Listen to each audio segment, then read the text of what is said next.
네, 여러분 안녕하세요. 21세기 사회발전연구소 이보기 소장입니다. 제가 이제 나이가 좀 드니까요. 이제 시간이 많이 없어서 열심히 강의도 하고 책도 쓰고 하는 것은 여러분에게 떠나기 전에 모두 남겨주고 가겠다 이런 마음으로 이 자리에 지금 섰습니다.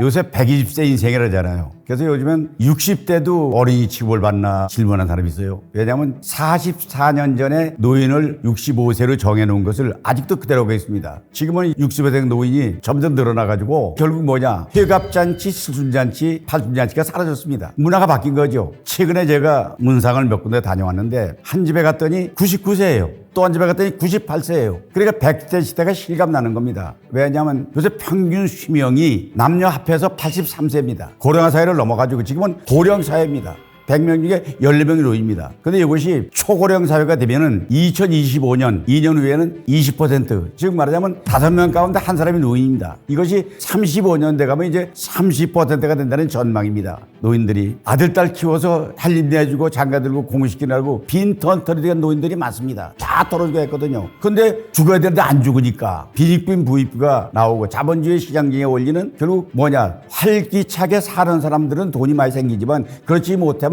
본인도 가족도 국가도 이게 심각한 문제입니다. 이걸 어떻게 해결할 거냐 하는 것이 국가적인 문제고 개인도 문제가 되는 거죠. 진짜로 심각합니다. 왜냐하면 주변에 돈이 없어서 벌어지는 현상, 비참한 현상이 얘기하기 어려울 정도로 많습니다. 왜냐하면 경제가 성장하니까 부자로 증가하는 것은 바람직한 현상입니다. 그런데 반대로 가난한 사람들이 그만큼 늘어나거든요.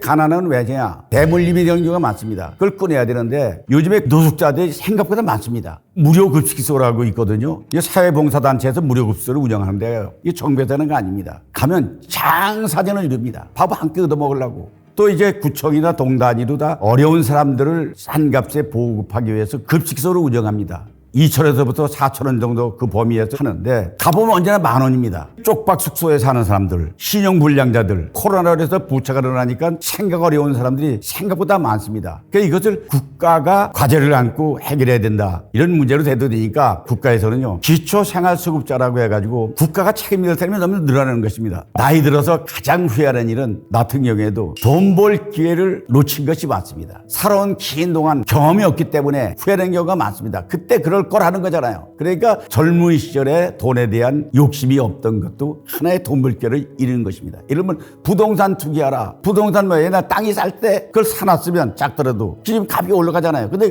그거 못하는 거예요. 공무원 같은 경우에도 소위 이권부서라고 해서 돈을 벌 수 있는 그런 길을 아는 자리. 근데 가야 되는데 나는 그런 거 안 했어요. 이권부서에 갈 생각도 안 하고 그런 건 노력도 안 해봤어요. 저는 그거 안 한 이유가 뭐냐면 공무원이 해야 될 일이 있고 해서 안 될 일이 있는데 해서 안 될 일에 하게 되면 안 됩니다. 보상을 기대하는 것은 공무원 생활을 함으로써 나중에 연금 받아 살겠다 이런 생각으로 살았기 때문에 지금 돌아보면 일부는 후회하는 경우가 있는 것입니다. 그럼 돈만 많이 있으면 행복하냐 이거죠. 주변에 돈이 많은 사람들이 너무 많습니다. 제 친구가요, 집을 갖고 있는데 자동차를 새로 샀더라고요. 엄청 비싼 1억이 넘는 돈을 사가지고 나타났어요. 저 앞에. 물어봤어요. 내가 너 이 자동차 어디서 났냐 그랬더니 그 친구가 그래요. 우리 마누라가 사줬다. 야, 마누라가 1억짜리 돈을 사줬어? 예, 제 마누라 돈 많냐 이랬더니 나보고 그래요. 제 처갓집이 엄청 부자라는 거예요. 돈이 엄청 많대요. 빌딩이 몇 개 된대. 그 집에 무남동녀래. 그래, 무남동녀인데 장인이 얼마 전에 죽었대요. 장모도 병들어 곧 죽는데 그 집에 있는 그 부자 돈은 전부 자기 거다 이거예요. 그럼 행복해들까지 그래 돈이 많으면. 근데 그 친구는 건강이 나보다 좋지 못합니다. 가장 행복하다고 하는 것은 돈이 아니라 건전한 가정을 가지고 건강한 부부관계를 가지면서 소확행, 작은 일에 행복한 거. 아침에 뜨는 태양을 보고 기뻐하고 파란 하늘이 좋고 작은 음식과 먹어가지고 비록 김치하고 된장찌개 먹자도 그 음식을 맛있게 즐겨 먹으면서 이웃과 행복을 나누는 이런 것이 돈만 많이 받다고 행복은 아니다 하는 걸 말씀을 드릴 수 있겠습니다.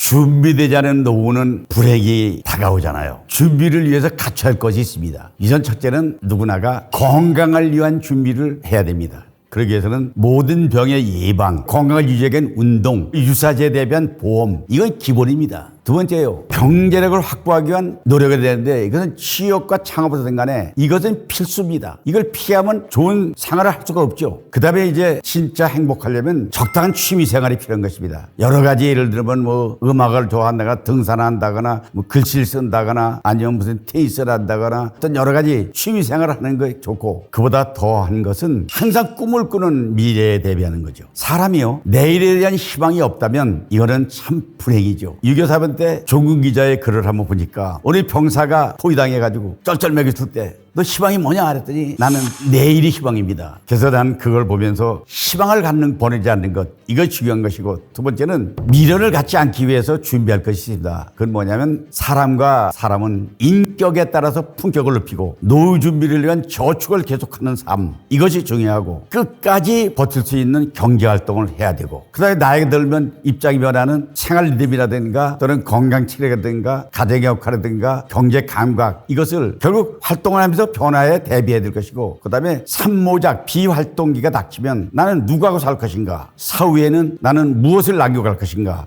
이런 것도 미리 노후에 대비한 준비를 하는데 필요한 것이라고 제가 말씀을 드릴 수 있겠습니다. 돌이켜보면 인간관계에서 놓친 것이 많이 있습니다. 제가 돌이켜보니까 항상 겸손하고 가족을 크게 배려하지 못한 점이 후회가 됩니다. 두 번째 놓친 인간관계 중에 중요한 것은 직장생활 할 적에 직장생활은 대개 피라미드 구조잖아요. 경쟁 구조입니다. 네가 승진하면 나는 못하니까 경쟁의식 때문에 승진을 위해서 모든 걸 올인하는 이런 것은 지금 생각해보니까 바람직한 것은 아니었다. 말씀드리겠습니다. 그 다음에 실력을 가지고 이제 세상을 살아가는데 어떤 스펙이죠. 그런데 같은 조직 내에서 상사나 부하가 실력이 없습니다. 그러면 당연히 마음속으로 무시하게 되잖아요. 그 무시하는 게 나는 무시할 수 있다고 하지만 무시당한 사람 입장에서 보면 그건 인간관계에서 바람직하지 못하다는 것입니다. 그 다음에 좀 더 너그럽고 베풀며 살지 못하고 트렌드를 외면하고 바른 길만 고집하고 이런 것은 때로는 친구들과 어울러서 술도 한잔 먹고 같이 퇴근길에 컵 한잔 나누고 이렇게 더불어 사는 인간관계 이것을 못하는 것이 지금 돌이켜보면 인간관계에 놓치는 이유 중에 하나다 생각이 듭니다.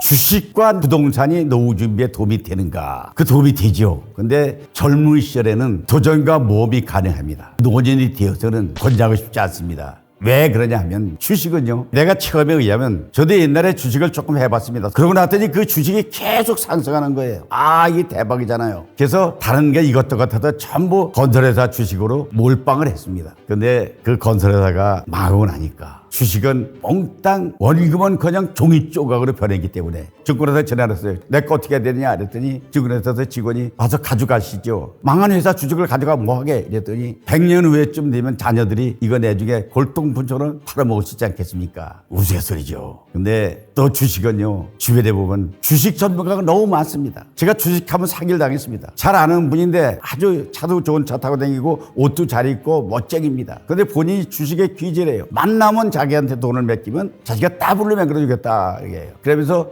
돈 있으면 있는 대로 주세요. 이래서 속으로 외국 여행을 한번 가볼까 그러면 동남아에도 한번 가볼까 해서 조금 있는 돈을 그쪽으로 맡겼습니다. 내재 보니까 그 친구가 주식 브로커인데요. 내재 그 양반이 갑자기 죽고 나니까 이 사람 저 사람 그 사람한테 맡긴 사람이 부직 있습니다. 나는 조금밖에 안 되는데 다른 사람들은 엄청나게 많은 소재를 본 사람들이 주변에 너무 많이 있습니다. 주식은 나이 들어선 할 일이 아니다. 근데 부동산 문제입니다. 부동산은 사실 영동 개발할 당시에 그때 당시에 땅을 산 사람들은 지금 다 부자 됐잖아요. 부동산은 맨날 올라가지 떨어지는 경우가 별로 없으니까 부동산이 되는 사람이 많이 있지만은 부동산 할 때는 항상 시드머니가 있어야 되잖아요. 옛날에 수색 지역에 땅 한 평에 몇 원 했다.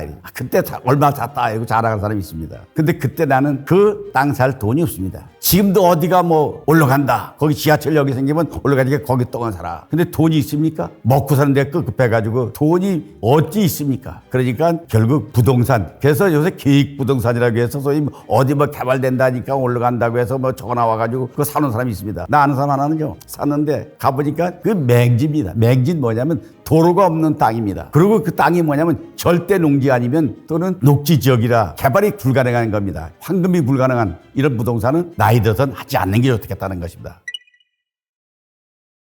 지혜로운 노년의 삶을 위한 필수 조건이 뭐냐면 사실 일확천금을 노리는 것은 손해를 보기 위한 악재입니다. 일확천금은 없습니다. 그런 거 하지 말고 그럼 뭘 권하느냐. 적은 수입이라도 수입 범위 내에서 생활하고 그리고 정부의 많은 복지 정책 이거 있다면 거기 정책에 의존하지 말고 저축하고 그다음에 일자리는 돈 많이 받고 뭐 이런 것 따지 말고 그냥 과거의 경험을 다시 살리는 경력직이라든가 아니면은 건강을 위해서 운동을 하고 노동을 하는 운동과 겸할 수 있는 일. 예를 들면 작은 노동이라도 이런 것이 필수 조건이다. 그래서 우리 그런 얘기를 하잖아요. 아 선배님 5, 60대에게 노후에 대해서 방심하고 있는데 대해서 한마디만 해주십시오. 그러면 저는 뭐 성공한 사람도 아니지만은 술세나 돈 명예에 매달리지 말라. 모든 게 순간이다. 근데 노후 자금을 확보하기 위해서는 결국 생긴 돈에서 쓰지를 지출을 덜하고 저축하거나 아니면 끝까지 재취업해가지고 욕심 부리지 말고 살고 그리고 지출이 적은 귀농한다든가 귀철한다든가 해서 이런 걸 권하게 되면 비용을 조금이라도 줄일 수 있는 길을 택하고 건강과 생활을 동시할 수 있는 이런 것을 저는 권하고 싶습니다. 인생은요 일회용이에요. 그래서 우리가 인생을 일생을 합니다. 일생 한 번 사는 겁니다. 근데 선택한 것은 교환이 가능하잖아요. 우리가 좋은 선택은 크게 세 가지지요. 인생에서 누구나가 똑같은 겁니다. 첫째는 어떤 직업을 갖느냐. 좋은 직업을 갖기 위해서는 학교, 기술, 스펙 이게 가장 중요하죠. 좋은 직업을 갖기 위해서는 노동 가치를 고부가치 하는 좋은 직업. 그러니까 좋은 대학 가려고 그러고 좋은 학교 가려고 그러고 자격증 따려고 그러는 거죠. 두 번째는요. 배우자죠. 결혼, 가정 이게 매우 중요합니다. 그래서 이것은 어떻게 할 것이냐 하는 문제인데요. 근데 세 번째는 본인의 가치관입니다. 어떤 종교를 가진 것,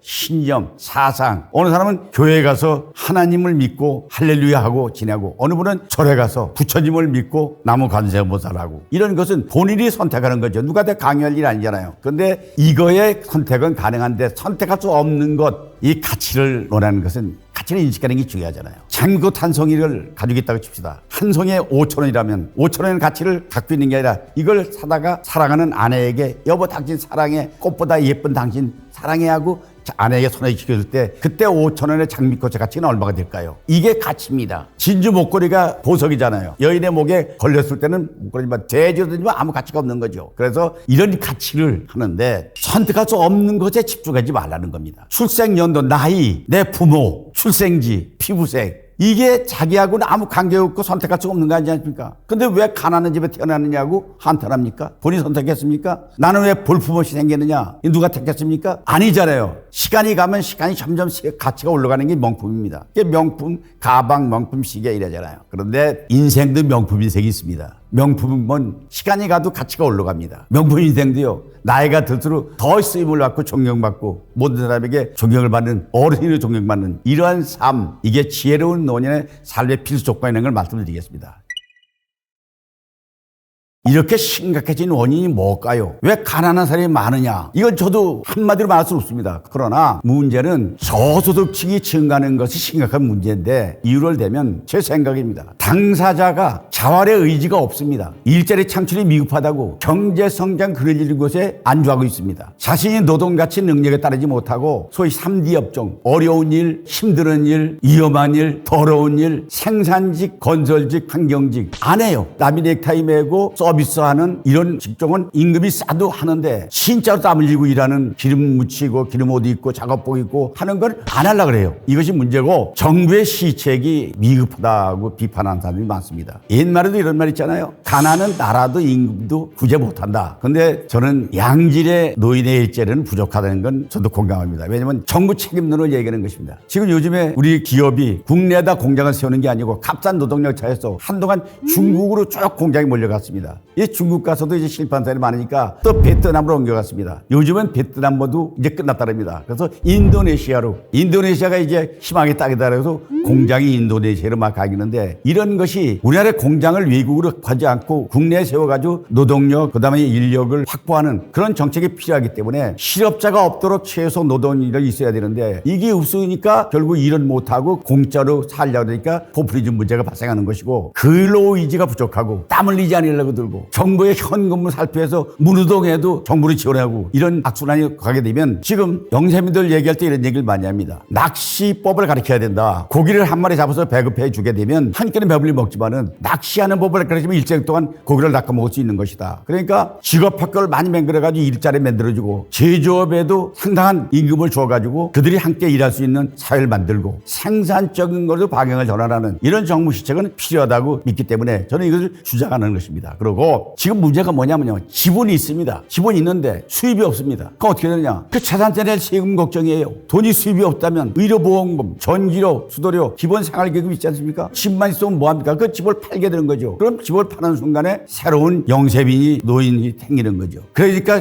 부지런한 사람은 새벽부터 박수를 주고 다니는 꼬부랑 할아버지가 있는가 하면 가난과 평생에 싸운 이들이 요새는 옷도 사입지 못하고 음식도 짜장면 같은 싼 음식을 먹게 되고 그리고 동사무소 가서 벽고 뜯는 일 혹시 줄 수 없을까 해서 그 일자리 안 준다고 동사무소에 항의를 하고 이런 문제가 거듭되고 있는 것입니다. 근데 제가 이제 80대가 됐지 않습니까? 80대가 돼서 후회하는 게 뭐가 있냐. 주변에서 노후 준비가 안 된 분들이 너무 많습니다. 근데 우리는 그러잖아요. 잘 되면 제 탓이고 못하면 조상 탓이다 그럽니다. 주변에서는요. 정말 노후 대책이 안 한 친구들이 너무 많습니다. 근데 왜 그러냐면 우리나라 사람들은 근본적으로 경제 교육이 되어 있지 않은 사람이 많습니다. 경제 교육이라고 하는 것은 반드시 어려서부터 시켜야 되는 것입니다. 경제 교육을 한마디로 가르쳐주면 이런 얘기입니다. 다른 사람의 주머니에 돈이 있다 이거예요. 그 어떻게 내 주머니로 옮겨오느냐 이것을 가르쳐주는 거죠. 그래서 제일 쉬운 방법은 남의 주머니에 있는 돈 소매치기 하면 제일 빠르죠. 아니면 몰래 훔치거나 강제로 윽박질러가지고 뺏어오면 되잖아요. 근데 이렇게 경제 활동을 하는 건 국가가 그대로 두면 사회가 이루어질 수가 없잖아요. 그렇기 때문에 어떻게 가르쳐야 되냐. 상대방에게 서비스를 제공하고 노동의 대가를 받는 것. 또 전문 지식을 전달해주고 소득을 확보하는 것. 물건을 사다가 이윤을 남기고 파는 것. 또 새로운 물건을 제작하는 것. 어떻게 모든 걸 원가를 줄여가지고 비싸게 받게 되면 이득이 그만큼 늘어나잖아요. 예를 들어서 어느 회사에 자동차를 만든다. 그 회사에다 다 만드는 게 아니잖아요. 타이어 만드는 회사, 협력업체라 그래가지고 배터리 만드는 회사, 엔진 만드는 회사 놔가지고 조립해가지고 파는 게 자동차잖아요. 특히 요즘에 다 갖고 있는 스마트폰도 거기에 카메라도 장치되어 있고 모든 장치되어 있는데 그게 스티브 잡스가 그전에 애플에서 만들어가지고 그런 얘기 했잖아요. 나는 남이 만들어 놓은 거 조립하는 기술만 가지고 하는 것이다. 그러니까 싸게 부속품 사다가 조립해서 비싸게 받으면 부가가치가 높아지니까 대가를 받기 위해서는 고소득을 늘어나면요. 노동의 가치를 고부가치해서 전문가의 스펙을 갖춰야 그 사람이 비싼 값을 받고 노동의 대가를 받게 되는 거. 후회되는 인생을 살지 않게 한 조건은 뭐가 있느냐. 그것은 인생은 마라톤입니다. 한 번뿐인 인생인데 남과 비교해서 낮아지지 마세요. 조금 앞서갔다고 해서 뽐내지 말고 뒤에 서 있다고 해서 의수치지 말고 오늘도 내 인생엔 가장 영광선은 오지 않았다 이렇게 생각하고 미래 기만을 거는데 여러분 돈 벌려고 주식 부동산 해보셨나요? 근데 이것은 답이 아닙니다. 두 번째, 사람은 노후에 대비한 부동산 주식을 어떻게 생각하느냐. 돈 번 사람을 보면 어떠냐. 이것은 남의 떡입니다. 내가 갖고 있지 않은 거 남의 떡에 신경 쓰지 마세요. 세 번째는요. 다른 확실한 대비책이 방법이 있나요? 그것은 자기 주어진 조건에서 최선을 다하면 그게 답입니다. 50, 60대 노후 대비해서 확실하게 보장이 뭐냐. 이제 바꿀 수 없습니다. 결론 말씀드리겠습니다. 과거 돌아보고 후회하고 한탄하지 말라. 반면에 다가오는 미래도 두려워하지 말라는 거죠. 문제는 밝은 내일은 오고 있다는 걸 믿으면서 꿈과 확신을 가지고 살게 되면 그것이 노년을 살아가는 인생의 지혜라는 생각을 하게 됩니다. 자, 여러분 오늘보다 더 나은 내일을 꿈꾸면서 확실한 미래를 희망하면서 살아가는 지혜로운 노년이 되길 바라면서 여기서 말씀을 줄이겠습니다. 여러분 행복하십시오. 지식인사이드를 시청하시는 여러분 반갑습니다. 저는 21세기 자발전연구소 이복입니다. 말은 입으로 하지만은 사실 내용은 가슴에서 나옵니다. 다른 사람들에게 자신의 속살을 드러내는 게 가장 중요한 것이 자신의 말입니다. 글이나 편지는 드러날 때는 고치고 수정도 할 수 있지만은 말은 한 번 드러나면 고칠 수가 없습니다. 항아리에 담은 물을 깨어져 쏟아놓고 나면 다시 항아리에 물을 담을 수 없는 것과 똑같은 이치입니다. 정치하는 사람이나 말을 하는 직업을 하는 사람들은 말로 흥하기도 하고 망하기도 합니다. 세상에 많이 알려진 얘기인데요. 집에서나 직장에서나 말을 덜해야 그 사람이 내 편이 되고 부득이 말을 해야 할 때는 신중해야 됩니다. 남아 이런 중청비라는 말 있잖아요. 절대로 다른 사람을 비난하거나 비평하거나 그 말은 다 나에게 돌아오니까 조심해야 됩니다. 노인이 되면 누구나 집단에서 아웃사이드로 위치가 바뀝니다. 노인이 되었는데도 중심에 서가지고 왕년에는 나 떠느냐고 머뭇거리면 사람이 추해 보입니다. 하고 싶은 말이 있어도 삼키고 덜해야 어른신으로 대접을 받습니다. 말은 방송인이 대본에 의해서 연출하는 것은 불가피하지만은 보통 사람들은 말을 하지 않는 것이 유익합니다. 우리가 그런 말 하잖아요. 촐싹거린다 그러잖아요. 촐싹거리는 사람은요, 말을 생각나는 대로 그냥 내뱉습니다. 추우면 춥다, 더우면 덥다. 특히 식사 같이 할 적에 음식이 맛이 없을 수 있습니다. 근데 주최한 사람이 음식을 샀을 거 아니에요. 그 음식이 한돈 없다 이랬더라도 야, 그래도 이 정도는 집에서 먹는 것보다는 훨씬 낫지 않느냐. 뭐 음식을 하다 보면 좀 짤 수도 있고 싱거울 수도 있지. 이렇게 되는데 사사건건 불만 쓰고 나와가지고 아니 왜 날씨가 이 모양이냐. 비가 오느냐. 왜 눈이 오느냐. 왜 바람이 부느냐. 이건 자기의 영역 밖의 일을 갖다가 온통 불평으로 드러내는 사람은 그 사람하고는 같이 동행하기 싫습니다. 그러니까 좋은 사람은요, 늘 지나간 건 다 탓하지 않고 오늘은 어떤 상황의 것도 다 서로 만족하고 덕담해주고 그 대신에 얘기를 할 때는 미래를 걱정하는 덕담으로 해서 좋은 말을 겁수해주는 이런 지혜가 필요한데 그게 다 말이거든요. 말은 인격이에요. 인격을 가지고 스스로 흩어지는 거 이것은 소위 지혜 있는 사람으로서 태도는 아니다라고 제가 자신 있게 말씀드리겠습니다. 세상에는 세 가지의 일이 있습니다. 첫째는 세상엔 공짜도 없고 비밀도 없고 믿을 사람도 없다는 것입니다. 자신만의 비밀을 공개했다면 그것은 자신이 말한 것입니다. 절대로 남에게 알려줬다는 것은 자신이 믿고 얘기한 그 사람이 믿을 수 없기 때문에 결국 비밀은 토라고 숨어있지 않는 것입니다. 모든 사람은 자신의 단점과 약점이 있습니다. 예를 들면 신체적인 부끄러움도 있을 수 있잖아요. 그다음에 자신의 출생의 비밀, 가족 간의 갈등 이런 것들은 자랑도 아닌데 이것을 떠올리는 사람이 있습니다. 그래서 상처를 받으면 그 말은 한 사람에게 평생 원망하게 되고 자신도 그런데 남의 비밀을 알고 있다고 해서 확인하지도 않고 원하던 말을 공개하게 되면 그건 큰 잘못입니다. 자신의 추억이라고 어려서 실수해서 지나간 일을 소환해가지고 말하는 것도 조심해야 됩니다. 자신이 감추고 싶은 것, 약점은 끝까지 감춰야 됩니다. 어느 젊은이가 사랑을 고백했습니다. A에게. 나는 창식이처럼 머리도 좋지 않습니다. 나는 창식처럼 부잣집도 아니고 좋은 학교도 나오지 못하고 가문도 좋지 않습니다. 그러나 당신을 죽도록 합니다. 이건 자기의 약점을 드러낸 거잖아요. 그랬더니 여자의 답변이 뭐냐? 죄송 그냥 부탁해도 되겠습니까? 하세요. 그랬더니 그 창식이 전화번호 좀 알려줄 수 있습니까? 무슨 말인가 얘기가 되십니까? 자기의 약점은 스스로 드러내는 게 아닙니다. 인간관계에서 누구나 말에는 금기사항이 있습니다. 노출하기 싫은 사생활이 있죠. 스스로 말해서는 그거 안 됩니다. 가까운 사람일수록에 그것은 필수입니다. 우리 그런 말이 있어요. 영웅홀도 멀리서 봐야 빛이 난다 그럽니다. 아무리 훌륭한 사람도 가까이서 자세히 보면 그 사람에게도 입에서 냄새 날 수 있고 또 사생활도 물러날 수가 있습니다. 그건 약점인데 상대방이 보여주고 싶은 것만 보고 그것만 가지고 느끼고 살아야지 상대의 약점이라든가 가까이서 보는 단점을 가가지고 그걸 기억해가지고 그걸 그 사람의 모든 것으로 도말해버리면 인간관계에서 그런 사람은 환영받지 못하고 도태되기 쉽기 때문에 인간관계에서 좋은 호감을 받지 못하기 때문에 말이 그런 것입니다. 특히 조심해야 됩니다.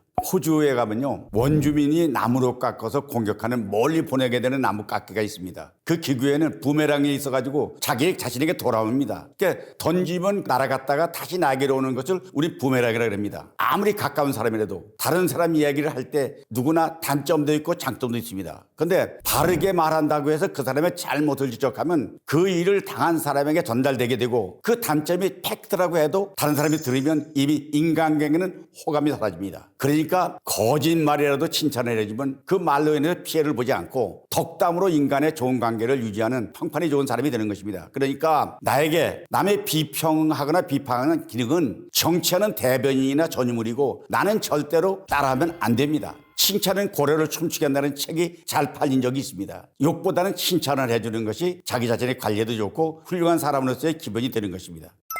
그거 참 어려운 일이죠. 침묵은 금이라고 말하죠. 근데 다 함께 험담하는 자리에서 혼자만이 외면하고 외톨이가 되기는 쉬운 일이 아닙니다. 잡아서 왕따 당하거든요. 그렇다고 함께 맞장구를 치는 것도 또 바람직한 게 아닙니다. 그래서 모두 험담을 해도 내가 아는 그 사람은 좋은 점도 있다고 변명해 주는 것이 후비를 지키고 지혜롭게 사는 현명한 지혜입니다. 그 사람이 없는 자리에서 칭찬해 주는 것. 이것이 진정한 훌륭한 인격이고 그것이 자기의 인격이 드러남으로써 자기를 돋보이게 하는 그런 지혜라고 생각합니다.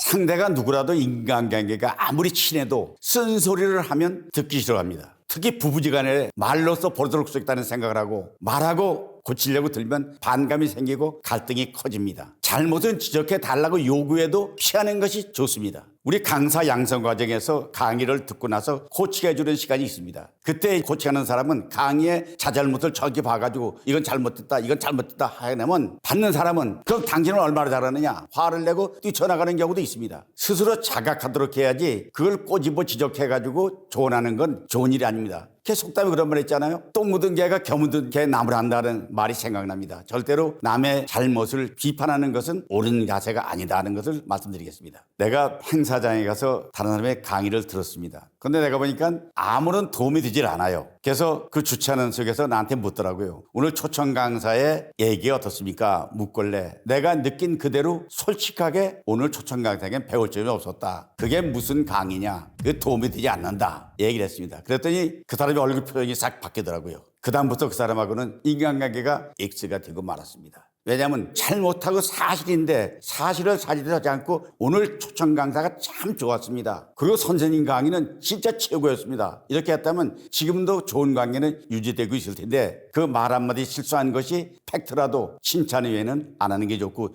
비평과 비판은 안 하는 게 좋다는 것으로 말씀드리겠습니다.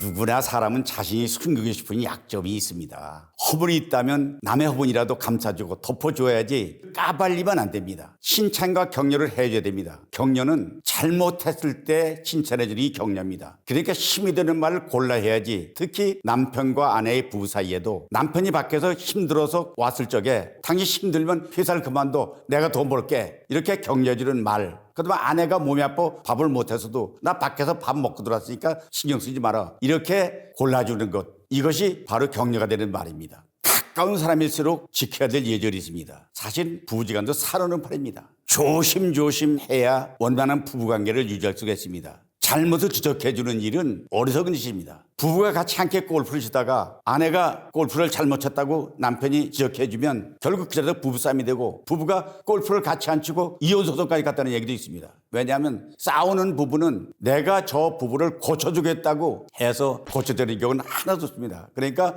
부부가 골프할 때 내가 몇 사람을 싸우는 부부를 고쳐줬습니다. 아내가 골프할 때는 무조건 굿샷 소리만 해라. 그러고 무조건 박수 쳐줘라. 근데 이 말은 신고도 마찬가지입니다. 서로 상처 있다면 감싸주고 약점이 있다면 덮어주고 그래야지 이걸 까발려가지고 말로 고쳐주겠다고 나오는 건 그것은 바보 같은 짓이라는 걸 내가 말씀드리겠습니다. 심리학 부분에서 커뮤니케이션에는 공간 행동학 환경 심리학이 있습니다. 사람은 자기 주위에 적정한 공간을 유지하기 위해서 그 공간에 타인이 나에 들어왔을 때 자신의 영역을 침해당했다고 생각합니다. 친밀한 사람이라면 45cm 이내에 들어와도 관계없습니다. 그러나 난 모르는 사람이 개인적 거리 46cm에서 120cm 정도 이 정도에는 개인적 거리에 들어줬습니다. 그런데 사회적 거리는 120m에서 한 3m 정도 넘어야 됩니다. 대중적 거리 연설할 때는 적어도 360cm 이상 떨어져야 되는 것처럼 자신의 영역을 지키려는 건 자기 혼자 시간을 가질 때 안정감이 있고 절대로 자기 집안 자기 가족 위에 공개하는 사람이 많이 있습니다. 그것은 각자의 개성입니다. 독거노인이 되면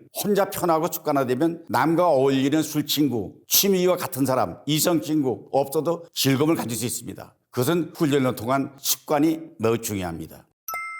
첫째가 경제적인 문제가 가장 큽니다. 돈을 빌려주고 나서 먹튀하는 경우가 제일 많습니다. 더 비참해지는 이유 중에 하나는 보증을 서주고 원금을 날리고 지불 압류당하고 폐가 망신하는 사람이 많습니다. 이것도 배신의 결과입니다. 돈을 빌려주고 이자를 받으려고 하다가 원금까지 떼인사고 다 날리는 사람들. 사업을 한다고 은행에서 융자받아가지고 투자했다가 투자금 빼지도 못하고 빚도 갚지 못하고 파산하는 경우 노년에 돈이 없어지면 비에 젖은 낙엽처럼 초라하기 짝이 없어집니다. 사람이 다른 사람에게 존경을 받는다는 것은 어떤 조건으로 이루어지는 것이 아닙니다. 그러나 나이가 들면 어른으로서 존경을 받을 것은 일반적입니다. 그런데 반대로 존경을 받지 못하는 모습도 있습니다. 내가 세 가지를 말씀드리면 첫째, 말을 함부로 하고 권위를 앞세우면 안 됩니다. 그건 절대로 그 사람은 존경받지 못합니다. 두 번째는 세상의 일을 알고도 모른 체하고 듣고도 못 들은 채 해야지 나서가지고 아는 척 들은 척하고 앞서 덜치면 그 사람은 나이가 들어도 존경을 절대 받지 못합니다. 그 다음에 이제 세 번째는 자기가 가진 것은 나눠주고 베풀어야 됩니다. 같이 식사를 하러 갔다 그러면 커피값도 낼 수 있어야 되고 밥값도 내야 되고 작은 선물이라도 하나 나눠주고 이런 마인드를 가져야지 남한테 얻어먹기나 들고 남에게 대접받으려고 들고 나의 권위를 내주고 내가 누구야 하고 나서면 그 사람은 절대 사람으로서 존경을 받지 못합니다. 그리고 품격 있는 사람은 말을 덜하고 하지 않는 것이 정답입니다. 오늘 말을 얘기를 했는데요. 천국원이라는 글에 보면 이런 시조가 있습니다. 말하기 좋다 하고 남의 말을 하는 것이 남의 말 내가 하면 남도 내 말 하는 것이 말로써 말이 많으니 말을까 하노라. 근데 말은 가급적 한 번 더 생각하고 하는 것이 품격 있는 일입니다. 절대 입에서 나온다고 그냥 내뱉으면 그 말은 실수할 수 있는 확률이 매우 높습니다. 그리고 우리가 그런 말을 하죠. 남루해 보인다 그러잖아요. 그러니까 없어 보이게 있는 것은 옷을 남덕이거나 표정이 우울하거나 이렇게 되면 남들로부터 없어 보이게 되기 때문에 조심할 일입니다. 근데 사람을 외모로 평가해서는 안 된다고 말은 합니다. 그렇지만은 외모가 정상적인 정도를 벗어나면 그수로 없어 보입니다. 그러니까 나이 들수록 패션업하라 하잖아요. 옷을 잘 입고 깨끗해야 됩니다. 우리가 착각하는 게 두 가지가 있습니다. 첫째는 뭐냐면 내 생각과 다 같을 것이라는 생각입니다. 다른 사람이 내 마음을 알 것이다? 몰라요. 내 마음으로 어떻게 알겠습니까? 자녀, 가족, 동료들이 내 생각과 같으냐? 아니, 다릅니다. MZ세대 소위 다른 세대들이 특성을 여러분이 이해하고 있습니까? 그 사람이 대부분은 모릅니다. 착각입니다. 그 다음에 두 번째 착각은요. 내일도 오늘과 같을 것이라는 겁니다. 누구나 예측은 하겠죠. 그러나 예측이 부족합니다. 또 체력과 능력이 늘 지금 것을 줄 아니까 달라집니다. 대비해야 됩니다. 그 다음에 경제적으로 오늘 안정하다고 해서 내일 있는 거 아닙니다. 그 다음에 지금 현재 동행하고 있는 가족들이 영원히 같이 가지 못합니다. 실패 없는 여성을 위해서 대비하는 것이 삶의 지혜라는 얘기를 시작하겠습니다. 자, 그렇다면 은퇴직무를 제대로 하지 않은 소위 5069세대의 비참한 삶을 이신다면 노년의 리스크는 관리를 해야 됩니다. 원하지 않아도 누구나가 은퇴는 필수입니다. 우리는 사실 나이가 들면 리스크가 생기는데요. 리스크가 뭐냐면 첫째, 돈이 없어서 빈곤 인구가 증가하기 때문에 노인 돈이 시다드는 것입니다. 그런데 돈이 연금 충분합니까? 주식이 있습니까? 저축이 있습니까?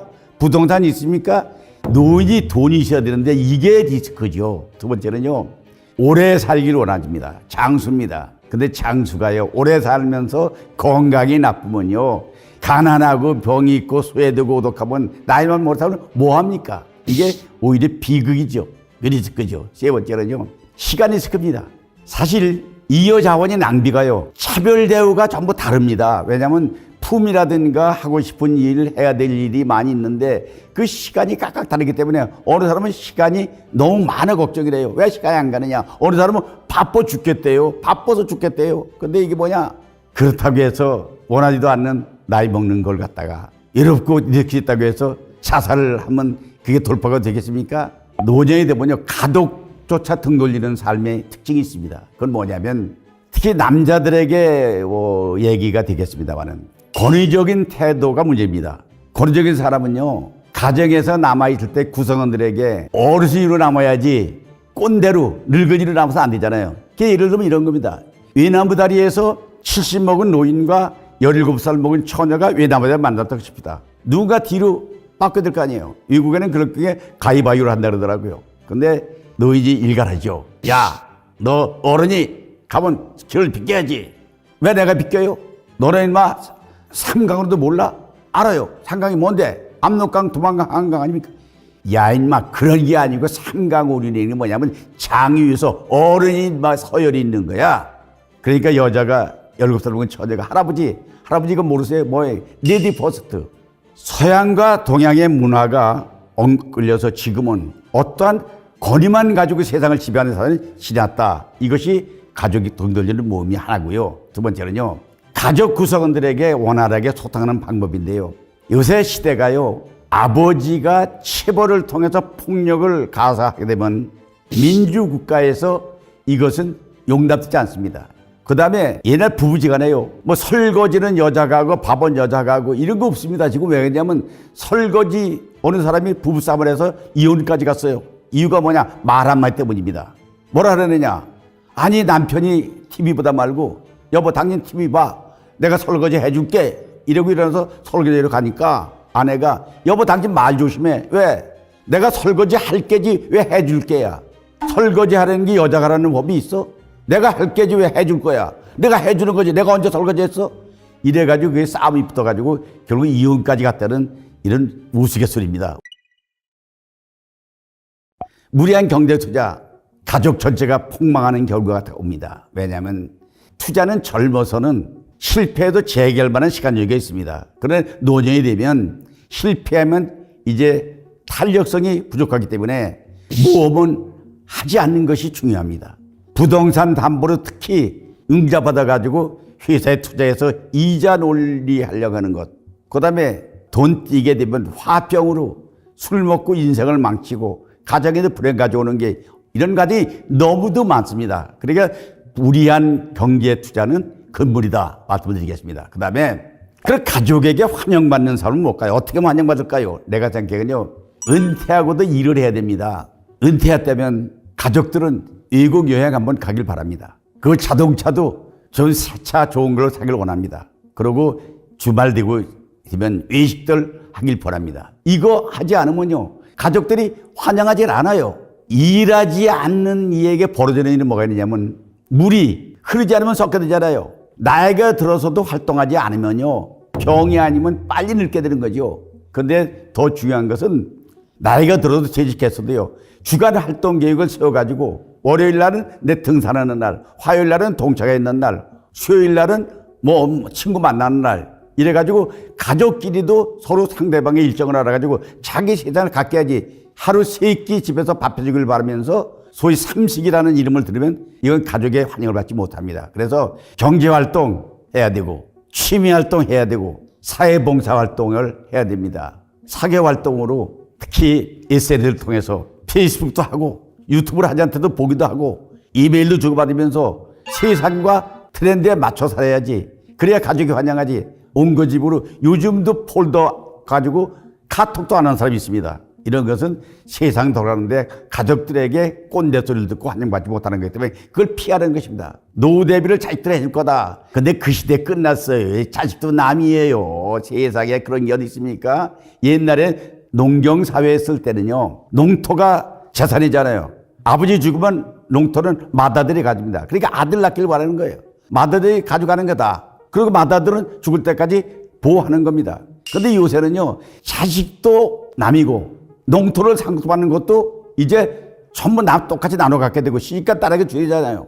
그러고 이제 갈 곳이 어디냐? 자식들이 아니라 요양병원이나 요양원이라든가 마지막 가해줄 것이 그곳이라는 것을 알고 또 때가 되면 그렇게 해야지. 그거 아니고 그냥 가족들이 언제까지나 기저귀 바꿔주고 뭐 이런 걸 기대하는 거는 그건 환영받는 일은 아니다.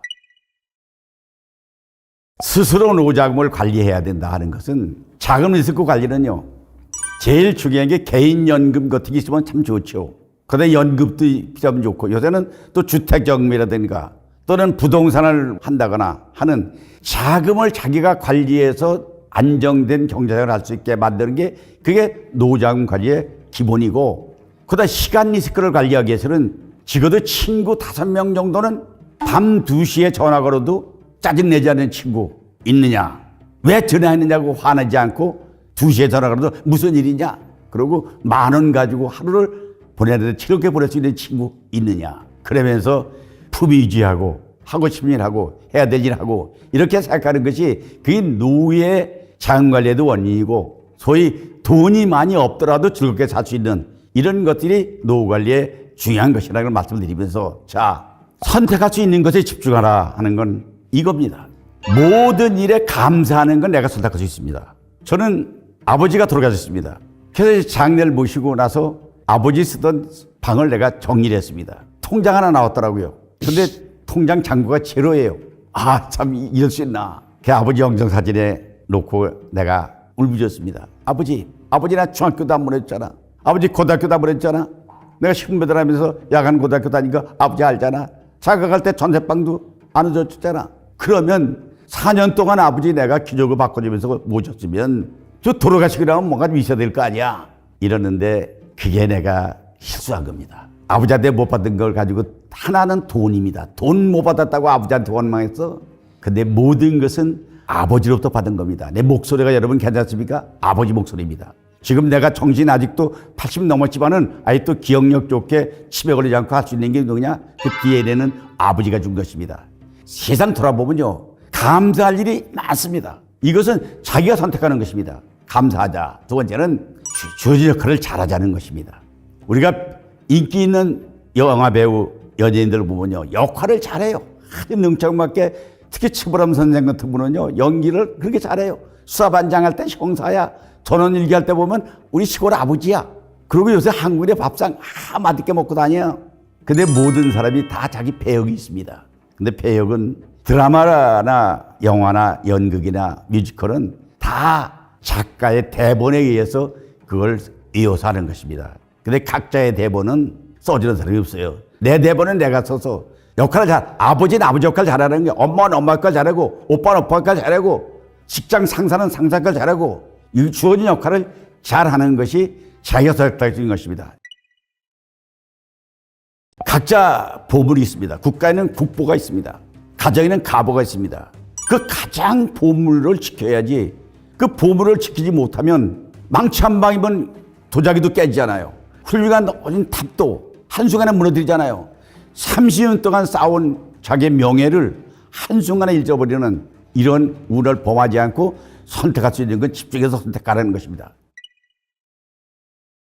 80대 노년이 행복한 비결은요, 건강해야 되잖아요.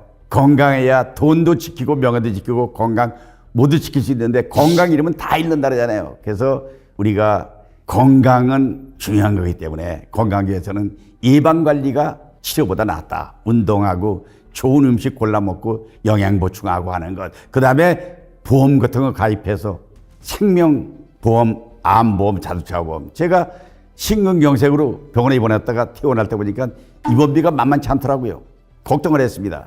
옆에 친구는 걱정 안 해요. 왜 그러냐 했더니 자기는 보험을 들었대요. 근데 같은 병인데 그때 들으려니까 한 번 걸린 병은 보험도 되지 않고 나이가 80 넘으면 이제 보험 못 드립니다. 이것도 미리 해야 할 일이고, 그 다음에 이제 병 걸릴 수 있습니다. 누구나 병 걸립니다. 안 걸릴 사람은 아무도 없습니다.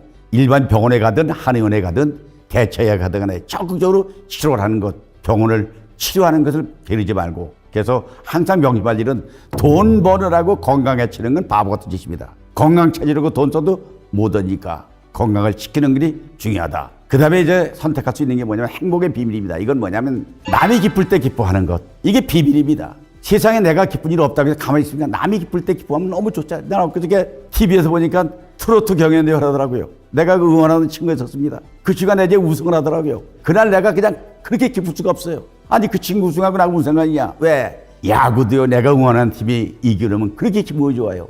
남이 기쁠 때 기뻐하는 것, 이것이 훈련이 돼야 됩니다. 남의 기쁨을 나의 기쁨으로 하는 것. 두 번째는요, 비교해서 낮아지지 말라는 얘기는 비교의 대상을 너무 높은 데 잡으면요, 자기가 비참해집니다. 근데 대충 같은 사람이랑 조금 못하든 비교하면 낮아질 필요 없습니다. 난 가끔 남의 불행도 나의 행복이라는 생각을 내가 가끔 해봅니다. 왜냐하면 제 친구 하나가 좋은 학교를 나오고 좋은 직장 다니고 출세도 하고 성공했습니다. 근데 지나보내보니까 그 중에 갑자기 세상을 떠났습니다. 슬픈 마음으로 가서 문상을 하고 돌아오면서 은근히 기분이 나쁘지 않더라고요. 왜? 그 친구는 나보다 출세하고 돈도 많고 성공했지만 나는 오늘까지 살아있는 것, 이게 그 친구보다 내가 더 성공한 느낌이 들더라고요. 그런데 세상에는요, 남의 불행이 나의 기쁨인 경우는 많이 있다는 것. 그걸 또 즐기지 않았지만은, 그러나 행복의 비밀은 그것도 본인의 선택이라는 거죠. 그 다음에 가장 중요한 게 있습니다. 뭐냐면 가족을 돌보고 살아가는 거죠. 제가 손자가 7살 때 팔심을 했습니다. 왜 팔심을 했냐? 내가 손자한테 물어봤어요. 집안이 잘 되려면요, 나보다 아들이 나야 되고 아들보다 손자가 나야 되잖아요. 손자한테 물어봤습니다. 너 아버지보다 잘하는 거 있어요? 있다요. 7살짜리가. 뭐냐 했더니 80이래요. 너 아버지 이긴다요. 근데 이놈이 당당하게 할아버지 아까 하더라고요. 손자랑 80을 했습니다. 누가 이겼을까요? 내가 져주니까 손자가 그렇게 좋아하는 거예요. 할아버지 이겼다고 막 그냥 이놈이 방방 뛰어요. 내가 져준 겁니다. 근데 가족의 사랑이라는 건 져주는 겁니다. 남이 기쁠 때 기뻐하는 것, 남을 기쁘게 하는 것도 하나의 방법입니다. 제가요, 부부싸움을 가끔 하잖아요. 남자가 목소리가 크니까 큰 소리 치고 어느 사람은 또 폭력을 하는 사람도 있습니다. 그래서 여자를 이겼다고 칩시다. 이기면 국가에서 와서 메달 주고 시상식 갑니까? 세상에 가장 바보스러운 건 가족을 이겨놓고 의식되는 꼴. 이건 꼴물건입니다. 그냥 가족을 사랑한다면 가족이 원하는 것대로 해주고 줘주는 것. 이게 비결입니다. 자, 소확행. 작은 일에 행복을 느끼는 겁니다. 난 가끔 산책을 하다가 길거리에 들풀을 봅니다. 조그마한 꽃이 봅니다. 조그마한 꽃인데 그게 너무 예쁘게 생기는 거야. 자세히 보니까. 그런 말 있잖아요. 꽃이 자세히 보아야 이쁘다. 너도 그렇다. 꽃을 보면서 이뻐할 때 기쁜 마음. 옆에 새로운 꽃이 피어날 때 기쁜 마음. 이 소확행이잖아요. 중요한 것은 따뜻한 말입니다. 사람이 행복을 느끼는 건요. 상대방에게 따뜻한 말 한마디. 집에서 아내에게 오늘 하루 힘들었지? 야, 어려운 거 혼자 했어. 나랑 같이 할 걸. 이게 행복을 하는 길은요. 여러 가지가 있습니다. 그게 가장 중요한 건 말입니다. 인정하든 격려하든 칭찬하든 북돋아주는 일 모든 건 다 말이거든요. 말을 하고 지혜를 누리는 삶은 중요한 게 뭐냐면 노인의 혜택을 즐기는 겁니다. 자동차에 노인 경로석이 있으면 거기 가서 앉으세요. 극장에 가면 할인해 주잖아요. 그 할인 받으세요. 그 다음에 잘 보이려고 노력하지 마세요. 그냥 나답게 살면 됩니다. 굳이 쇼를 해가지고 잘 보이려고 위선하지 말고 그냥 편한 대로 하고, 그 다음에 앞날을 두려워하지 말라는 얘기는 어느 사람은요 쓰레기를 줍는 사람들 보면 지나가다가 불쌍해 보이잖아요. 근데 그분한테 물어보세요. 지나가다가 박스 하나 좋은 거 나타나면 그거 주술 때 행복감은 다른 거 비교할 수 없을 만큼 행복을 느끼는 겁니다. 그 다음에 남 걱정 오지랖 넓게 하지 마세요. 요즘 그런 거 많잖아요. 젊은 애들 뭐 한다고 야단치고 뭐 이렇게 하는 거. 이거 노인들은 이제 오지랖 넓은 일, 이거 꼰대 역할을 하지 말고 그냥 보고도 못 본 척하고 알고도 모르는 척하고 그냥 지나는 것. 이게 지혜입니다. 그러니까 오늘이 살아가는 데서 가장 젊은 날이다 내가 생각하면서 생애 오늘 마지막 순간이다 생각하면 오늘이 소중하잖아요. 이런 지혜입니다. 아직 젊은 사람들에게 꼭 하고 싶은 조언이 있습니다. 그것은 인생은 장기전이라는 것. 초조하거나 서두르지 말고 황소걸음으로 뚜벅뚜벅 멀리 보고 간다. 사실 살면은요 기쁜 일, 슬픈 일, 희로애락이 계속 연속됩니다. 남들도 그렇다 의기소침하지 말고 한 사람에게 모든 걸 다 주지 않습니다. 우리 1년도 봄, 여름, 가을, 겨울이 각각 다릅니다. 봄에 가서 여름이면 무덥습니다. 그러나 반드시 가을이 오고 겨울이 오듯이 대자연의 순리처럼 인간도 마찬가지로 내가 겪은 슬픔, 내가 겪은 아픔, 내가 겪은 아쉬움, 내가 겪은 외로움, 이거는 남들도 그럴 수 있습니다. 이 원칙을 보면서 자, 여러분 사실 저는 여러분에게 말씀드렸습니다만은 오늘이 내 생애 최고 날이다. 여러분 오늘의 만족이 없다면 그건 아직도 여러분은 리허설입니다. 지금 여러분의 삶이 괴로울 때도 이것은 연습이라는 생각을 하면서 밝은 미래를 꿈꾸면서 사는 행복한 미래, 두려워하지 말고 돌이켜볼 때 한탄하지 마는 그런 지혜로운 삶 살기를 바라면서 여러분 여기서 여러분과 또 인사를 나누겠습니다. 여러분 끝까지 경청해 주셔서 고맙습니다. 감사합니다.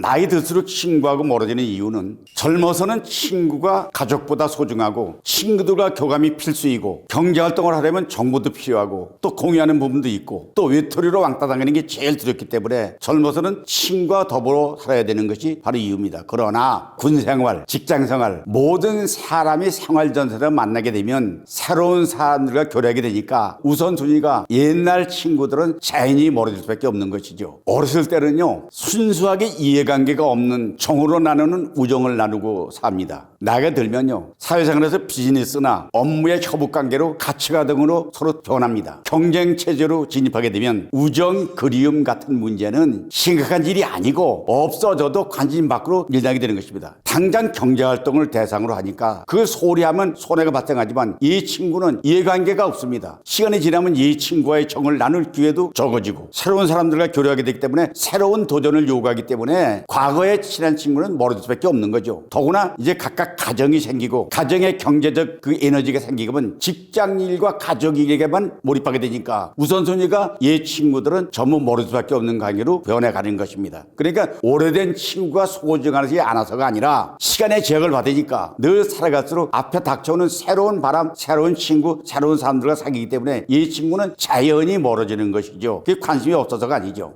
우리가 의도적으로 산다 그러잖아요. 그런데 친구는 일단 어떤 관계가 공통 분모를 가지고 만났으면은 설사 그것이 자기 마음에 들지 않고 생각이 다르더라도 그 관계를 의도적으로 끊을 필요는 없습니다. 그러나 굳이 또 그 사람을 접근해 가지고 시간 낭비하고 그 사람과 더 어울려서 호감을 갖기 위해서 노력하는 거 이런 건 불필요하기 때문에 그냥 평행선이로 너는 너고 나는 나지만은 우리는 같은 울타리에서 같은 공통물을 살기 때문에 너하고 나하고는 영원한 우정을 나눈다. 친구다. 이렇게만 하면 되지. 그걸 굳이 인사이드에 끌어들여가지고 어깨동무하려고 들 필요는 없다. 저는 이렇게 생각합니다.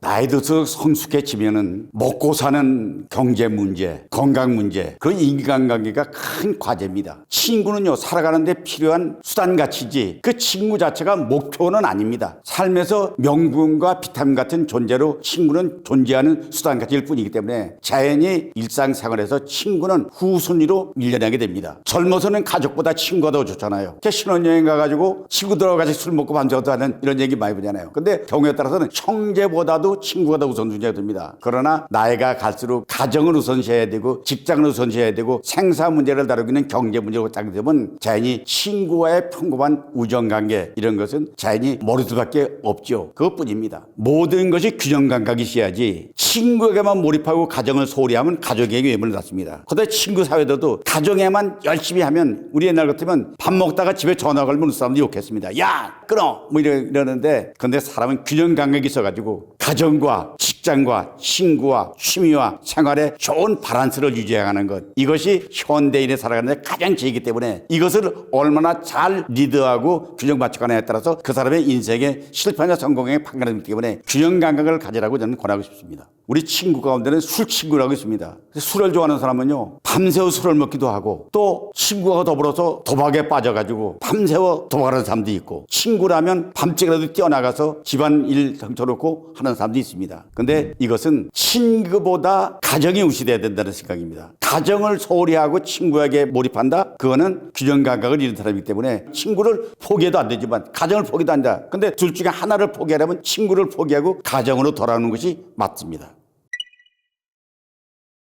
제가 몇 가지로 얘기를 나누면 만약에 자다가 한 고민이 생겼습니다. 근데 이걸 어떻게 할까? 잠이 안 옵니다. 이때 한밤중에도 전화 걸어가지고 야, 내 지금 이것 때문에 고민하고 잠이 안 온다. 이렇게 말할 수 있는 친구. 그것이 손꼽아 보면 몇 명 되지 않습니다. 그럴 때 전화를 할 수 있는 사람이 친구입니다. 두 번째는 살다 보면 갑자기 돈이 필요하잖아요. 병원에 갔더니 현찰도 없는데 돈이 얼마 입원비를 내야 된다 할 때 그때 전화 걸어가지고 야 지금 현찰이 없지 않는데 너 돈 있으면 얼마만 갖고 나한테 좀 와달라. 이럴 때 전화할 수 있는 빌드 사람. 그 다음에 이제 진짜 친구는 맛있는 음식을 먹었더니 너무 좋습니다. 이때 야 다음에 내 그 친구하고 같이 오고 싶다 해서 전화 걸어가지고 야 거기 음식 잘하는데 너 한번 같이 가자. 음식을 같이 나누고 싶은 친구. 그 다음에 마음이 울적할 때 그냥 걸어가지고 왜 이러면 나와. 이렇게 커피 한 놓고 말없이 그냥 앉아서 너 얼굴이 왜 그래? 아니야 별거 없어. 너 무슨 고민 있나? 아니야 나 고민 별로 없는데. 그래 같이 있어주는 것만으로도 위안이 되는 친구. 그 다음에 이제 또 친구는 많은 사람에게 이 사람이 내 친구야 이렇게 떳떳하게 자랑할 수 있는 친구. 그러니까 때와 장소에 따라서 머리에 떠오르는 사람이 진정한 친구인데 그 숫자는 중요하지 않다고 생각합니다. 단 몇 사람만이라도 그런 사람이 있으면 그건 성공한 인생으로 저는 생각하고 살아보면 그런 사람이 많지 않다는 걸 느끼게 됩니다. 서로 안다고 친구로 말할 수는 없습니다. 제가 교류하고 있는 사람들의 예를 들면 주소를 가지고 전화번호를 가지고 관리하는 사람이 5,000명 정도 됩니다. 내가 애들 결혼할 때 소위 부잣돈을 내고 사람이 한 2,500명 정도 됩니다. 또 제가 소위 SNS 페이스북이라는 데 친구가 4,000명이 넘습니다. 다 이름이 친구입니다. 근데 그것은 막상 그래 숫자일 뿐이지 그게 어려운 일이 생길 때 그중에 전화할 사람이 몇 명이 되느냐. 많은 사람이 친구라고 말할 수가 없는 이유인데요. 사실 친구라고 하면 한밤중에 2시에도 갑자기 생각나면 전화해도 자다가 전화를 받고도 짜증내지 않고 야 무슨 일이냐 왜 전화했어 이렇게 해야지. 너 지금 몇 시야 밤중에 웬 전화야 이러고 짜증내면 그 친구 아닙니다. 그리고 급할 때 도움을 요청할 때 기꺼이 조언해줘야지. 그냥 너는 너고 나는 나다. 애들 결혼하고 청첩을 보내면 알도 못하는데 뭐 청첩을 보냈냐 이렇게 말하는 건 친구가 아니기 때문에 가까운 절친은 많을 필요는 없다고 생각합니다. 직장에서 이제 그런 경우가 많은데요. 같이 한 사무실에 근무해도 라이벌인 경우가 있습니다. 여러분 승진을 할 때 피라미드 구조기 때문에 한 사람이 올라가면 한 사람은 낙방을 하잖아요. 그러면 상대방을 떨어뜨리고 내가 올라가기 위해서 비방을 하고 비난을 해가지고 소위 모락을 하는 사람이 있습니다. 그리고 하지도 않은 사실 거짓 가짜 뉴스 이런 걸 퍼뜨리는 사람도 많이 있습니다. 근데 세상에 살아가면요 전쟁 가다 보면 비와도 해야 되고 눈 내리도 해야 되고 추워도 바람도 해야 되지 그런 사람도 더불어 사는 것이기 때문에 견뎌내고 이겨나가는 게 그게 지혜입니다. 그래서 친구라고 하는 것은 이름은 모든 이름이 친구지만은 친구 중에는 별의별 사람이 다 있다. 그러니까 친구뿐 아니라 세상에는 별의별 인간이 다 있다. 이렇게 생각하면 답이 나옵니다. 세상에는요 내가 진심으로 잘 되길 바라는 사람이 몇 사람일까요? 오직 가족이라고 생각합니다. 그렇게도 과언이 아닙니다. 무책임하게 그냥 이해관계가 없는 사람은 여러 가지 조언이 되지만은 그게 나의 생계나 장래 일에 대해서 책임질 일이 없는 사람들이 얘기입니다. 목숨을 걸고 조언해 주지 않습니다. 그러나 행복을 나누는 가족들은 목숨을 걸고 얘기를 합니다. 왜냐하면 우리 인생이 살아간다는 것은 가족과 더불어 행복하게 건강하게 살아가는 건 인생의 생애 목표입니다. 그러나 나머지 모든 친구라든가 이런 건 다 수단 가치입니다. 근데 목표 가치를 제껴놓고 수단 가치에 치중하면 그 사람은 어리석은 결과가 나오는 거죠. 그래서 사실 어려운 일이 생기면 가족과 상의하는 것이 가장 좋습니다. 특히 부부지간에는 아내와 상의하는 것, 아내는 남편과 상의하는 것 이게 제일 중요하다고 생각하고 가족과 상의하는 게 제일 진심이라고 저는 믿고 있습니다. 가족과 구성원들 간의 원활한 소통을 위해서는 가족 부부 관계가 과거의 오해나 잘못이 있다면 이걸 청산해야 됩니다. 잘못한 일이 있으면 진심으로 사과해야 됩니다. 예를 들면 옛날에 젊어서 남자가 바람을 피웠습니다. 그게 아내에게 들켰습니다. 그거는 이제 무릎 꿇고 형식으로 사과해가지고 과거의 응어리를 풀어야지. 덮어두고 지나가면 우리 지금 주변에는요 한 가정에 살면서 절대로 대화를 안 하는 사람이 있습니다. 방을 각각 쓰고 스킨십을 전혀 하지 않습니다. 밥도 따로 해 먹습니다. 전혀 대화를 하지 않습니다. 그런 가정은 아무리 돈이 많고 하더라도 가정생활이 지옥입니다. 이런 것을 탈피해야 되기 때문에 가정 구성원 간의 소통은 매우 중요하다. 저는 이렇게 생각을 합니다. 내가 지금 하고 있으면서 권하는 것은 건강을 위해서 걷기 운동, 요즘 또 맨발 걷기 운동이 유행이잖아요. 그다음에 또 자전거 타기 운동 하는 것은 매우 중요합니다. 그다음에 치매를 예방하기 위해서 새로운 어학 공부를 시작하는 것, 또 SNS를 통해서 유튜브를 하거나 아니면 인스타그램을 하거나 아니면 카페를 하거나 온라인으로 소통하는 것, 이것이 치매 예방에 좋고, 그다음에 자기 역량을 끝까지 개발하기 위해서 시라든가 수필에다가 글쓰기를 도전한다거나 아니면 정서적인 활동을 위해서 색스폰을 배운다거나 하모니카를 분다거나 새로운 악기를 배우는 것, 또 문화활동으로 사진 촬영을 하는 것, 또 서예, 그림 이런 거 과거에 직장 다닐 때는 손도 못 댔지만은 퇴직하면은 이것이 매우 좋고, 그 다음에 이제 여가가 많을 때 선용하기 위해서는 등산 동호회 같은 거 가입하면 가만히 있어도 가면 되잖아요. 그 다음에 여행, 그 다음에 이제 또 자기 역량하기 위해서 당구 또는 골프, 그 바둑 이런 걸 적어도 한두 가지 정도의 취미는 가져야 되기 때문에, 그다음에 더 좋다면 자기 취미 활동을 하면서 돈을 만드는 거, 경제 활동을 할 수 있다면 특히 이제 공무원 퇴직하는 사람 같은 경우에는 학교 보안관 같은 거, 그다음에 교사 출신 같으면 방과후 학교 이런 것이 매우 중요하다고 생각합니다. 저는 노년에 할 수 있는 게 얼마든지 있다고 생각합니다.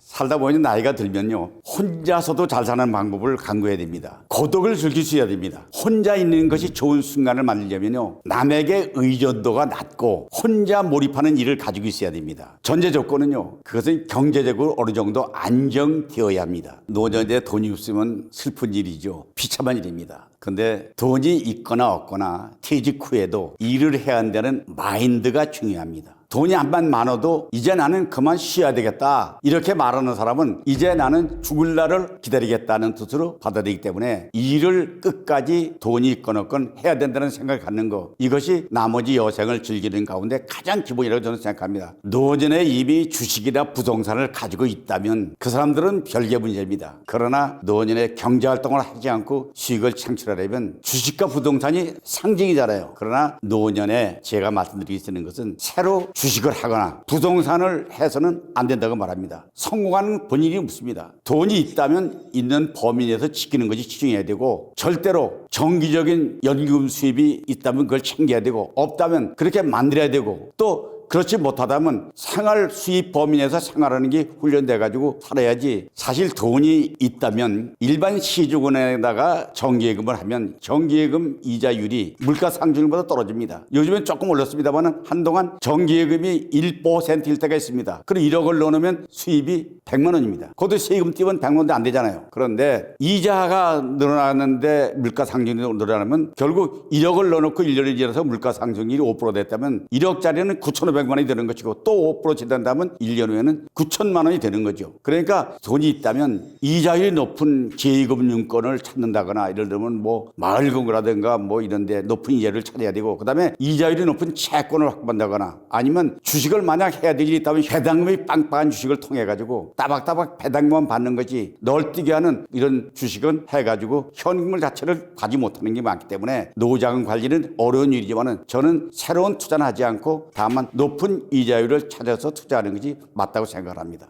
사실 행복한 노년을 위한 필수 조건은 5가지 정도로 얘기할 수가 있습니다. 첫째는 뭐니 해도 건강입니다. 건강을 하지 못하면 10가지 100가지 음식이 있어도 아무리 좋은 일 있어도 그건 움직일 수가 없잖아요. 넘어져가지고 갈비뼈 부러진 친구가 무슨 일을 하겠습니까? 두 번째는 경제적인 안정입니다. 왜냐하면 돈이 없으면 자본주의 사회에서는요 살아갈 수가 없습니다. 그러기 위해서는 미리 젊어서부터 대비해야 되고 그다음에 이제 인간관계인데요. 인간관계는 사람이 사람답지 못하면 사기를 친다거나 절도를 한다거나 또는 남에게 해를 끼친다거나 그건 조직사회에서나 인간관계에서 존재할 수가 없죠. 그다음에 이제 가장 중요한 게 친구인데요. 친구는 늘 언제나 친구는 필요합니다. 친구가 없다고 치면 그건 마치 집단에서 이탈되어 있는 혼자 외톨이가 되고 하는 거죠. 그다음에 더 중요한 것이 있다면 혼자 놀기도 재밌어요. 나는 혼자도 잘 놀아요 하는 혼자 놀기. 이것이 노후를 위한 필수 조건이라고 저는 생각을 합니다. 선택할 수 있는 것이 있다면 그것은 교환이 가능합니다. 바꿀 수 있습니다. 그게 가장 중요한 겁니다. 돈을 벌기 위한 직업, 그다음에 원만한 가정을 가지는 부부관계, 그다음에 삶의 가치관의 정립, 그다음에 이제 걷다가 종교 생활 또는 이념 사상 사회활동 이것은 스스로 선택하는 거지만은 만약에 가다가 아니면 바꿀 수 있잖아요. 교환할 수가 있잖아요. 그런데 선택할 수 없는 것 이건 교환도 반납도 불가한 것입니다. 이게 뭐냐면 출생 연도 내가 10년만 젊었어도 또 내 부모가 저 부모가 나의 부모였으면 피부색이 조금만 희게 태어났어도 이것은 교환도 불가능하고 선택도 할 수 없는 건데 이것 때문에 사람들이 비참하게 생각하고 스스로 자존감을 흐트러져 있잖아요. 이런 거 피해야 됩니다. 그래서 저는 선택할 수 없는 것에 집중하지 말고 선택할 수 있는 것에 집중하라고 말씀드리고 싶습니다.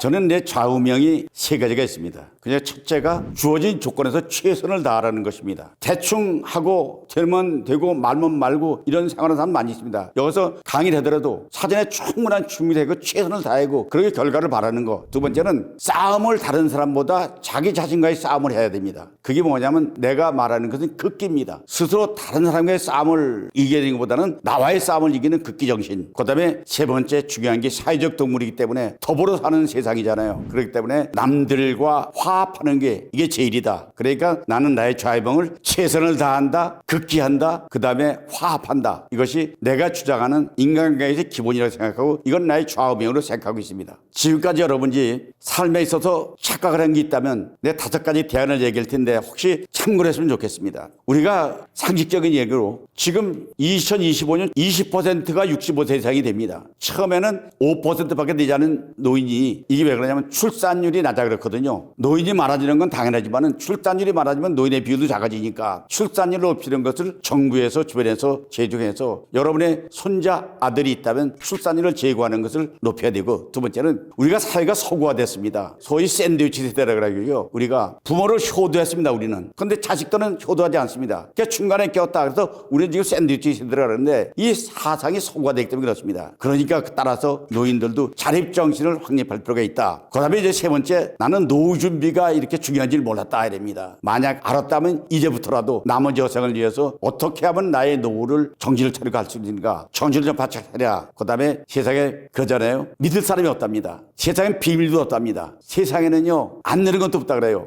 그런데 믿을 사람이 없다는 것은 슬픈 일입니다. 신뢰성이 깨졌습니다. 남을 못 믿습니다. 옆에 이웃에서 엘리베이터에서 만난 애를 이쁘다고 한번 자세히 얘기해 보세요. 부모가 확 내학쳐갑니다. 다른 사람하고 말 섞지 말라. 이제 남을 믿지 못하는 신뢰성을 높이는 게 중요한데 이게 큰 문제고요. 그 다음에 내가 가난해질 줄 몰랐다는 것입니다. 노숙자들 아니면 무료급식소에 줄 선 사람들, 이게 과거에도 못하느냐? 과거엔 잘 살았습니다. 근데 세상이 어떻게 하다 보니까 화재를 났거나 교통사고가 났거나 부도가 났거나 현재 그렇게 돼 있습니다. 근데 이것은 그런 사람이 지금 있다면 정부 사회적 제도에 의존하고 그다음에 그 돌파구를 자살을 돌파구로 하는 것은 아니다는 것입니다. 우리는 말 가운데 이 말을 고쳐야 됩니다. 아이고 배고파 죽겠다. 아이고 기뻐 죽겠다. 추워 죽겠다. 더워 죽겠다. 죽겠다는 말을 입에 담는 것은 세뇌가 되기 때문에 우리 살겠다는 말로 참 좋다 이렇게 고쳐나가고, 그래서 착각 속에 세상이 바뀌는 것을 우리 감지 못하기 때문에 이제 오늘부터라도 정신 차리고 이제 나는 나의 삶의 가운데는 여한이 없다 이렇게 자신 있게 말할 수 있는 삶, 이것을 여러분이 권하면서 오늘 여러분과 같이 나눈 이 시간이 여러분의 도움이 됐으면 좋겠습니다. 오늘 이 시간 화이팅 합시다.